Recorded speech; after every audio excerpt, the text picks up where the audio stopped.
Hello and welcome to this channel. Hope you are doing great and learning English every day. তো চলুন ভিডিওটা শুরু করা যাক। তোমার মনে হয় না সে বেশি কথা বলছে? তোমার মনে হয় না সে পাগল? তোমার মনে হয় না আমাদের কিছু বলা উচিত? তোমার মনে হয় না সে রেগে আছে? এই ধরনের বাক্যগুলো কিন্তু আমরা আমাদের ডে টু ডে লাইফে অনেক বেশি ব্যবহার করে থাকি। তো চলুন আজকের ভিডিওতে শেখা যাক এই ধরনের বাক্যগুলো আসলে ইংরেজিতে কিভাবে বলতে হয়। এই ধরনের বাক্যগুলো বলতে হলে আমাদের সেন্টেন্স ফর্মুলা হবে don't you think plus sentence. Don't you think এর বাংলা মানে হলো তোমার মনে হয় না।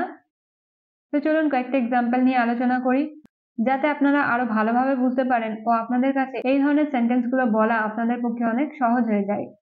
সো আমাদের ফার্স্ট এক্সাম্পল হলো তোমার মনে হয় না সে বেশি কথা বলছে? Don't you think she is talking too much? Don't you think she is talking too much? Next, তোমার মনে হয় না সে পাগল? Don't you think he is mad? Don't you think he is mad? তোমার মনে হয় না আমাদের কিছু বলা উচিত? Don't you think we should say something? Don't you think we should say something? তোমার মনে হয় না সে পড়ছে? Don't you think he is reading? Don't you think he is reading? তোমার মনে হয় না সে ব্যস্ত আছে? Don't you think he is busy? Don't you think he is busy? তোমার মনে হয় না আমাদের যেতে হতে পারে? Don't you think we may have to go? Don't you think we may have to go? তোমার মনে হয় না সে রেগে আছে? Don't you think he is angry? Don't you think he is angry? So আপনারা দেখলেন এই ধরনের বাক্যগুলো বলা আসলে কত সহজ।